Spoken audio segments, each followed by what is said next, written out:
আসসালামু আলাইকুম। সো লাইভের পরে একটা ছোট রেকর্ডেড ভিডিও দেওয়া উচিত আমার মনে হয়, যারা মেডিকেলে চান্স পায়নি তাদের জন্য। অলরেডি সবাই পোস্ট করা শুরু করছে কে কোথায় চান্স পাইছে, সব কোচিং সেন্টার এবং সব ভাইয়ারা পোস্ট করতেছে তাদের কাছ থেকে কে কে চান্স পাইছে। বাট তোমরা যারা চান্স পাও নাই, no one gives a single shit about you. সত্য কথা এটা।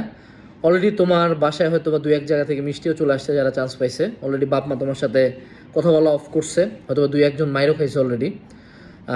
অলরেডি অনেকের মাথায় বিভিন্ন রকম চিন্তা আসতেছে, কানতেছে অনেকে। এই ভিডিও যারা দেখতেছো তারাও হয়তো অনেক ভাঙ্গে আছো। যারা ভাঙ্গো নয় এখনও, আগামী কয়েকদিনে ভাঙবা, এটা শিওর। এবং সমাজ এবং পরিবার এটুকু এনশিওর করবে যাতে তুমি ভাঙ্গো। সো আমার এই ভিডিও দেওয়ার উদ্দেশ্যটা কী আসলে? আমার এই ভিডিও দিয়ে কি আসলে তোমার কোনো দুঃখ কষ্ট কমবে? আসলে কি কোনো কালে কমে? উত্তর হলো না। মেডিকেল ভর্তি পরীক্ষায় চান্স না পাওয়াটা কেমন জানো? ধরো না, আমি আমার হাতের এই জায়গাতে বড় করে একটা চাকু দিয়ে তুমি বড় করে কাটে দিলে, ভাগ হয়ে গেল। হ্যাঁ, এখন এই জায়গায় আমি পেইন কমানোর জন্য আমি সেলাই করতে পারি, ড্রেসিং করতে পারি, ওষুধ খেতে পারি, অনেক কিছুই করতে পারি। বাট এই কাটা জায়গাটাকে আমি ইনস্ট্যান্টলি কোনো কারণে ফিল আপ করতে পারবো? কোনো মহান আল্লাহ তাআলা না চাইলে কোনোভাবে কি কাটা জায়গাটা ফিল আপ হবে? তুললে হবে না। অর্থাৎ মেডিকেলে যারা চান্স পাও নাই, এটা একটা বড় কাটা দাগ। এই কাটা দাগের কোনো ইনস্ট্যান্ট রিমেডি নাই। এটা ছটপট লাগবে, এটা পেইন করবেই, বাট এটা সময়ের সাথে ঠিক হবে। যে কোনো কাটা দাগ, কাটা জায়গা কি তুমি যদি বাঁচে থাকো ঠিক হবে না? অবশ্যই ঠিক হবে।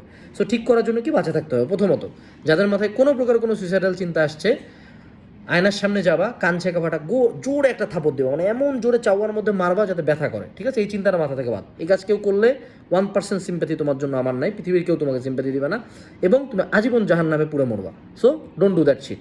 দ্বিতীয় যেটা পয়েন্ট, এখন আমরা কান্দাকাটি করবো, হাত পা কাটবো, কথা বলবো না, ডিপ্রেস থাকবো, এভরিথিং অ্যালাউড, কোনো সমস্যা নেই। বাট আরেকটা পয়েন্ট তোমাকে একটু খেয়াল করাই দিই।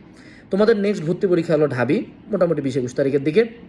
তারপরে আছে জাবি, তারপরে জগন্নাথ, তারপরে খুবি, তারপরে রাবি, চবি, গুচ্ছ, গুচ্ছ কৃষি বলতে গুচ্ছ কৃষি।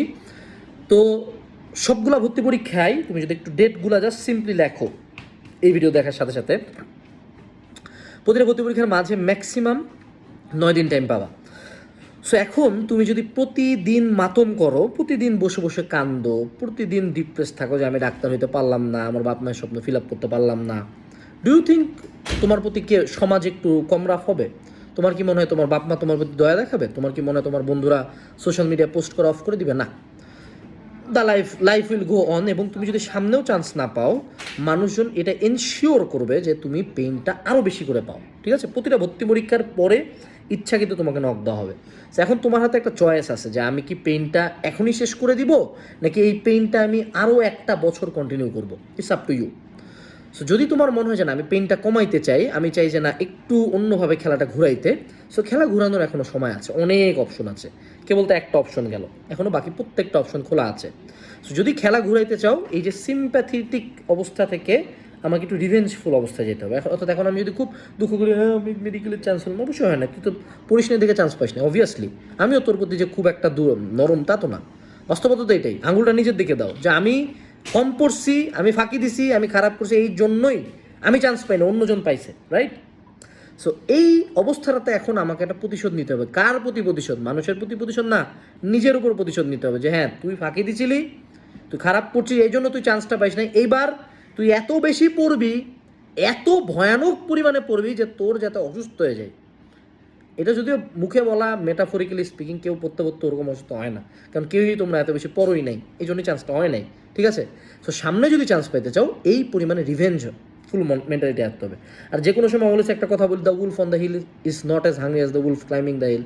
অর্থাৎ যে পোলাপান চান্স পেয়ে গেছে বা যারা মেডিকেলে পরীক্ষায় দেয় নাই, বা গুচ্ছ কৃষি বা রাবি চবি জাবিতে এক্সাম দিবে, এদের ভিতরে তোমার মতো হাঙ্গার নাই, এদের ভিতরে কোনো রিভেঞ্জের মেন্টালিটি নাই, তোমার ভিতরে আছে। সো আগুনটা কাজে লাগাও ভাইয়া, আগুনটা কাজে লাগাও, আগুনটা জ্বালাও।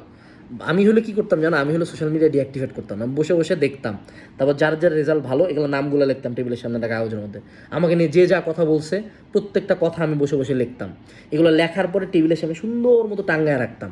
টাঙ্গায় রাখার পরে প্রতিদিন এটা দেখতাম, প্রতিদিন পড়তাম, দেখতাম পড়তাম, দেখতাম পড়তাম, কানতাম, চোখ মুছতাম, আবার পড়তাম, আবার দেখতাম, আবার পড়তাম।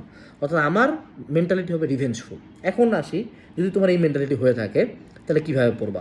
খুব সিম্পলি নতুন কিছু জিনিস, ব্রেনকে নতুন একটা টার্গেট দিতে হবে। সো তুমি জাবি ডি ইউনিট বা চবি এ ইউনিট বা রাবি সি ইউনিট বা কৃষি, যে কোনো একটাকে চুজ করো মেইন। দেন ওটার হলো কোশ্চেন সলভিং কোর্স কিনো, কোশ্চেন সলভিং রেকর্ডেড ক্লাস।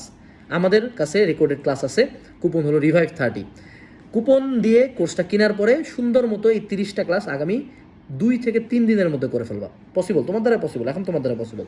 3 দিনে সবগুলো কোশ্চেন সলভিং ক্লাস আমি দেখে ফেলছি, শর্টকাট আমি জানি। এরপরে চ্যাপ্টার ওয়াইজ কোশ্চেন ব্যাংক কিনবা। আমাদের অ্যানালাইসিস সিরিজ আছে প্রত্যেকটা ভার্সিটির জন্য। আমাদের অ্যানালাইসিস সিরিজ 4-5টা বই না, একটা বই কিনলে মোর দিনই না। ওই একটা বই কিনে চ্যাপ্টার ওয়াইজ কোশ্চেনগুলো সলভ করে ফেলবা। এটা করতে তোমার ম্যাক্সিমাম টাইম নিতে হবে 3 দিন।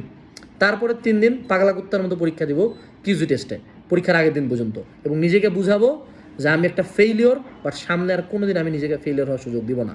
আয়নার সামনে প্রতিদিন দাঁড়াবো, প্রতিদিন বলবো আমি একটা ফেইলিওর, বাট আমি সামনে লাইফে ইনশাআল্লাহ কখনো ফেইলিওর হব না। এখন থেকে প্রতিদিন নামাজ পড়বা, প্রতিদিন আল্লাহর কাছে কানবা যে আল্লাহ তুমি আমাকে একটা ব্যর্থতা দিয়েছো, সামনের বার আমাকে সফলতা দিও। এবং নেক্সট টাইম ফেসবুকের পোস্টটা হবে কোনো একটা জায়গায় চান্স পাই এততম হয়েছি ইনশাআল্লাহ। সো এইটুকু ছিল খুব সিম্পল সাজেশন। 9 দিনের প্ল্যানও বলে দিলাম, মোটিভেশনও দিলাম, মুদ্রা কথা একটাই লাস্টে, মেডিকেলে চান্স না পেলে কী হয়? অ্যাকচুয়ালি অনেক লস হয়ে যায়। ডাক্তার কখনোই হইতে পারবে না লাইফে। লাইফ থামে থাকবে? বসে থাকবা? বসে থাকা লাভ আছে? কেউ গুনবে না। তাহলে যেহেতু সমাজ গুনবে না, আমাকে কী করতে হবে? আমাকে ফাইট ব্যাক করতে হবে। লাইফের যে কোনো পর্যায়ে অলওয়েজ মনে রাখবা, ফাইট ব্যাক করতেই হবে। যতক্ষণ পর্যন্ত তুমি নিঃশ্বাস নিচ্ছ ততক্ষণ পর্যন্ত মনে রাখতে হবে এই নিঃশ্বাস নেওয়াটাই আল্লাহ তোমাকে আরেকটা সেকেন্ড চান্স দিচ্ছে। So my question to you is now, এই সেকেন্ড চান্সটা নিবা কি না?